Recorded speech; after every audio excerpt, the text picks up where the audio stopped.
Histórias assombradas. Aquele mercado carregava assombrações e maledites. Vamos ver. Oi, Ana e assombrados, eu sou a fulana e vou relatar um caso que aconteceu comigo em um emprego temporário. Não haverá nomes e se tiver já vai estar trocado. Bom, logo que eu saí da escola, a saga de arrumar um emprego virou uma missão. Sem mais, eu tive oportunidade em um supermercado conhecido da minha cidade. Era um local com diversas pessoas, consequentemente, diversas energias também. Por fora, se observava um local agradável e tranquilo. Não teria como eu relatar todos os mínimos detalhes dos bastidores, mas assim, era uma loucura. Mas na época, era assim o único onde havia espaço de trabalho, onde eu tinha certa experiência.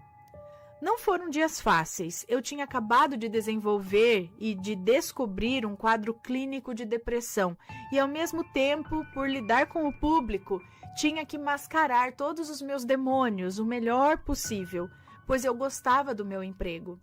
E por meio dele eu ajudava minha família também. As coisas foram ficando mais estranhas com o passar do tempo e As coisas foram ficando mais estranhas com o passar do tempo e conhecimento das pessoas que estavam ali. Não entendi.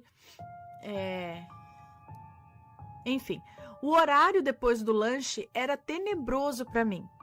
Na parte de cima do prédio tinha um vão entre a cozinha e o vestiário feminino, onde ficavam caixas de frutas, que não importava o horário, ali era escuro e frio sempre. Com todas as luzes ali era escuro ainda e frio. E passar na frente dele era certo para sensações horríveis. Parecia que no meio daquela escuridão tinha alguma coisa te observando, que pouco depois fora revelado que realmente tinha algo ali. Bom, como no relato de uma moça aí que foi contado aqui no canal,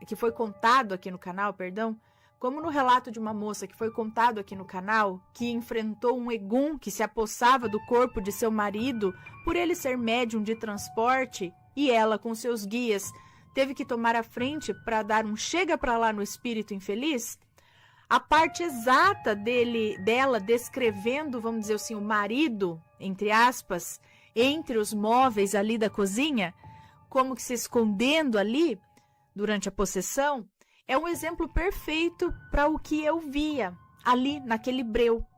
Uma criatura negra e nebulosa que exalava toda aquela opressão e raiva para os funcionários. Acontece, Ana e assombrados, que no passado a mulher do dono era bem conhecida por todos ali na empresa.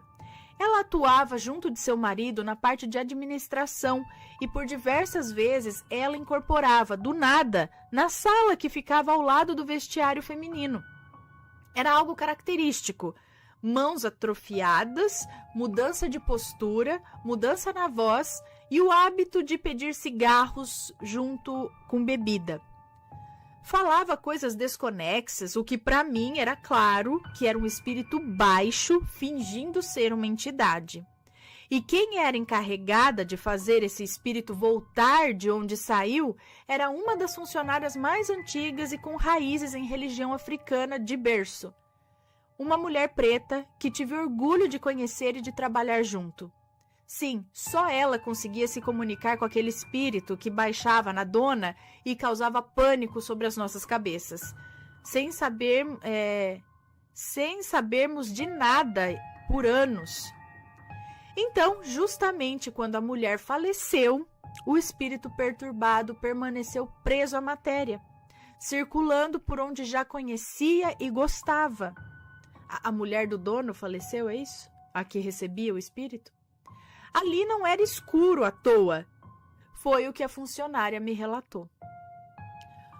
Bom, lugar com muitas mulheres, infelizmente, naquela época mesmo muito unidas, era um palco de fofocas e confusão, incluindo uma maledite aí nesse balaio, que realmente não era fácil de se engolir. Mas como a querida, entre aspas, era afilhada de um dos gerentes, sim, ela tinha a carteirinha de intocável. Se eu já era retraída por natureza, com ela que não falava mesmo. Eu não queria entrar no meio de suas confusões e desavenças. As meninas comentavam sobre suas peripécias e enquanto umas estavam no celular e eu lendo o meu livro, risadas eram dadas por tamanha palhaçada e frescuras. Quando ela socava a porta para entrar e aquele clima tenso vinha junto dela...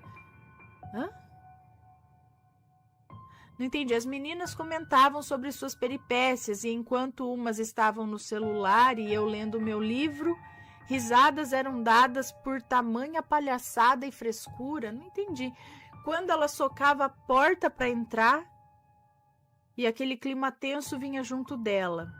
Enfim, já tínhamos comentado que alguém ficava atrás da porta nos ouvindo, mas alguns rapazes também gostavam de pregar peças na gente, então dávamos de ombro. Mas nesse dia foi nítido que era ela o tempo todo. O perfil dela era de pobre soberba. Nada de errado em se vestir bem e querer ser bem vista. Até porque, como nos vestimos, também fala muito sobre nós, né? Sobre nós mesmos. Mas ela era assim um show à parte, sabe? Tudo de marca, rosinha bebê, aquele batom rosa chiclete horrível, sapatilha ou sandália com dedos à mostra, que era proibido, por questão de segurança no trabalho, e um cabelo com uma cor indefinida que não ornava com nada. Mas ok, burlar regras, né? Já que ela tinha contatos ali dentro e nós não. Logo chegamos nela outra vez, pois a experiência sobrenatural nesse lugar evoluía cada vez mais. Após tanto segurar as pontas com todas essas situações sinistras e piadinhas de mau gosto de outros funcionários pelo meu estilo alternativo e mais gótico, ser chamada de bruxinha e outros adjetivos relacionados, isso não era novidade. E aí eu tive a minha primeira crise de pânico. Foi no banheiro e foi terrível. Sorte minha que a nossa fiscal de caixa era uma pessoa incrível e que até hoje eu levo no coração. Mas não foi um episódio isolado. O mercado todo sabia no dia seguinte. Eu tive apoio de pessoas oferecendo orações, eu tive olhares feios por funcionários crentes, assédio por ser retraída e vista como frágil, e pessoas me oferecendo uma ida em terreiros para desenvolver o lado mediúnico, que eu sempre neguei. Minha família era toda da igreja e eu não tinha voz ativa alguma. Com o tempo passando, eu fazia o máximo para identificar o início de uma crise e então sair do salão o mais rápido possível, antes daquilo estourar. Era quase sempre no tempo de intervalo de 15 minutos e eu me enfiava em um dos banheiros do nosso vestiário para chorar e perguntar a Deus por que tanto sofrimento. Eu molhava os pulsos e nunca... eu molhava os pulsos, a nuca e só lavava o rosto e só não lavava o rosto por conta da maquiagem. Eu andava de um lado para o outro, batia nas paredes, chorava com um peso gigante sobre mim e logo sentia o meu corpo ficar anestesiado, como se estivesse em choque. Infelizmente, as crises duravam entre 20 a 30 minutos e era claro que isso foi notado, né? E é claro que isso foi notado. E com razão, um motivo de puxão de orelha. Eu voltava do intervalo pedindo perdão a todas as meninas, pois se uma se atrasa, a equipe toda era afetada e muitas vezes o tempo de intervalo era passado da hora, com algumas sem os seus direitos de descanso.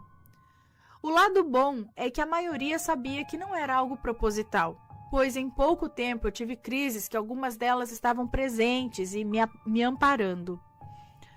De modo inexplicável, quando dava o fim do expediente, eu tinha uma sensação de liberdade. E até voltava assim um fiapinho de felicidade para dentro de mim, de dever cumprido.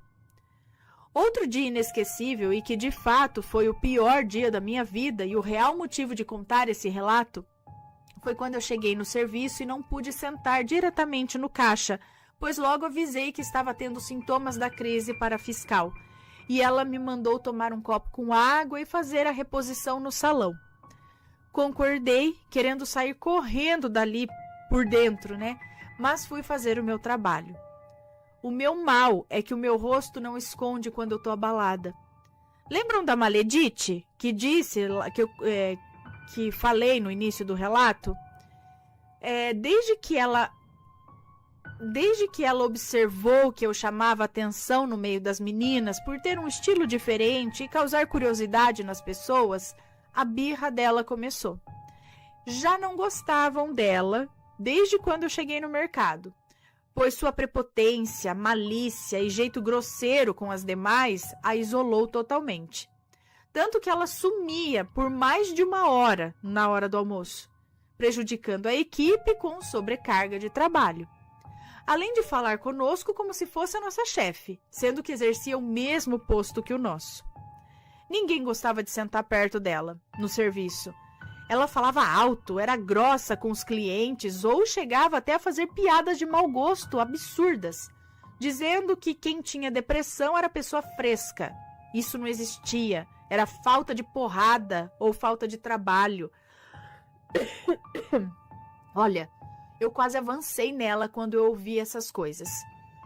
Mas guardei o ódio, engoli as lágrimas e ignorei a sua existência maléfica. Parece que sua diversão era afetar o maior número de pessoas ali.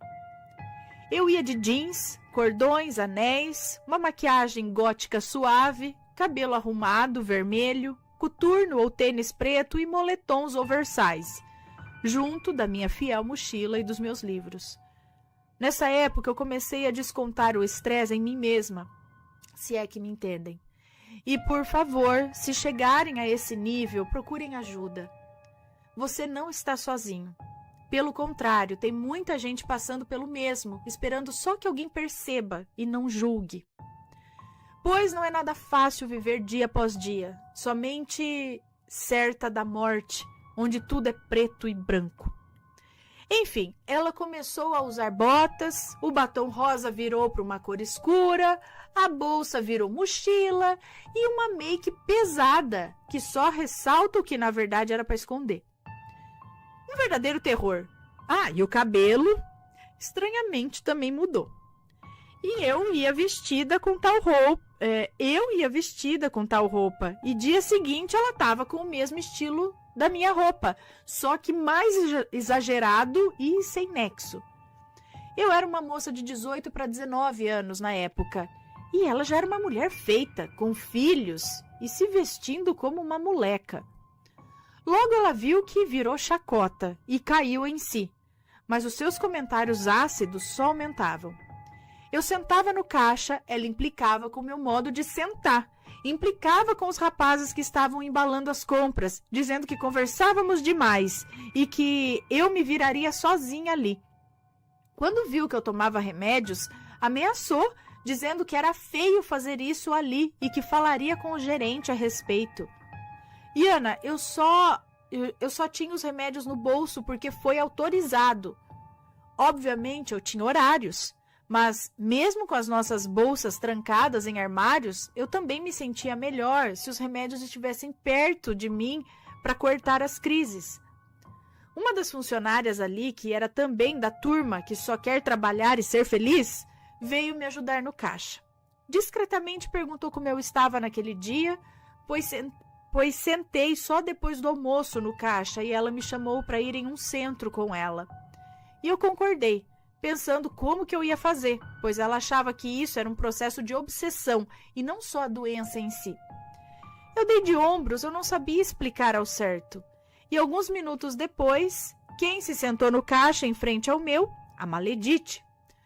A face da funcionária mudou para desgosto, assim como a minha. Mas o pior foi que após passar algumas pessoas no meu caixa, eu vi. Ana, eu fiquei de boca aberta. Eu vi uma espécie de nuvem negra sobre a Maledite. Aquilo se movia de forma ondulada e dava para notar que era denso. Aquilo a seguia os seus movimentos, e eu abaixei o rosto, começando a hiperventilar. Apoiei os cotovelos no meu caixa e coloquei o rosto entre as minhas mãos e levantei de súbito. A funcionária que estava comigo tinha se despedido e eu nem notei. Apenas me levantei e aí a crise começou. Eu subi, passei de rosto baixo para aquele canto tão opressor e entrei no vestiário. A luz do mesmo era por sensor, o que significa que acendia somente na presença de alguém. E logo saindo todo mundo, apagava. O relógio na parede dava pelas 4 da tarde. Tinha 2 banheiros, um maior com o espelho, onde todo mundo ia, e um menor, somente com o vaso sanitário e a pia. Entrei no maior, onde tinha uma abertura por baixo da porta. Aconteceu toda aquela sessão de tortura psicológica e eu ouvi a porta se abrir. Eu parei de andar, tampando a minha boca para esconder o soluço de choro, por vergonha mesmo. Ouvi passos cruzando o cômodo, indo até o banheiro menor e fechando a porta. Deu para ouvir até a pessoa sentando no vaso. E eu liguei a torneira, lavando os pulsos, e entre o meu choro e tal, a luz do vestiário apagou. Fiquei esperando aquela pessoa sair do banheiro para eu ir logo depois, por conta da vergonha. Esperei mais um pouco e então, mais tranquila, eu saí do banheiro. A luz acendeu e eu olhei para o banheiro menor e, Ana, a porta estava aberta, a luz apagada e a tampa baixada. Eu levei o maior susto, toquei meu peito e corri para a porta, saindo. Fui na cozinha, perguntei se a tia de lá havia entrado no vestiário e ela negou. Perguntei se alguma das meninas tinha subido e elas também negaram. Eu me vi maluca. Desci para o salão do mercado e a supervisora me disse que eu tinha demorado demais lá em cima. Mas eu, gaguejando, pedi desculpas e perguntei quem tinha subido lá. E ela disse que ninguém subiu, me fazendo olhar para as meninas que estavam de cara emburrada, e eu fui de caixa em caixa perguntando incrédula para todos. Você subiu para o lanche? Aí eu ia para outro caixa. Você subiu para o lanche? E ia para outro caixa. Você subiu para o lanche? E todo mundo negando. Nem os rapazes tinham ido lá para cima. O restante da noite eu fiquei tão impressionada que comecei a subir somente quando tinha alguém comigo. E na hora de ir embora, pegar minha mochila e sair correndo, mostrando a mochila para o segurança já na rua, do lado de fora do mercado. Após isso, eu fui até a UPA da cidade, tirei 2 dias de folga. Foi muito bizarro essa visagem e pior ainda essa situação. E agora as pessoas que me davam suporte com orações e rezas meio que se afastavam quando eu chegava perto delas. Olha, essa é uma longa história, mas eu fico me perguntando, será que esse mercado era portal para alguma coisa? Ou eu só estava sendo perturbada? Ah, e a Maledite, ela foi afastada do serviço por conta do quê? Adivinhem? Depressão e crises também. Tirou sarro, falou tanto da outra e foi afastada pelo mesmo motivo. Eu voltei lá anos depois. Todo mundo que estava lá na época já havia saído. E quando entrei no mercado, ele parecia morto. Estava frio e mesmo com funcionários ali, era um silêncio aterrador, o que não é comum. Eu não me senti como antes, mas comum não foi. Perdão, relato gigante. Um beijo para você, muito obrigada. Então, vai saber o que já tinha ali, né? Juntou ali com a Maledite, mas parece que tinha alguma coisa ali. Será que era o mesmo espírito que baixava na antiga dona do mercado? E olha só aquele negócio, né? Cuidado com o que sai da sua boca. No caso da Maledite, com inveja ou falando que era frescura e não sei o que, e no fim acabou tendo a mesma coisa. E eu abaixando aqui.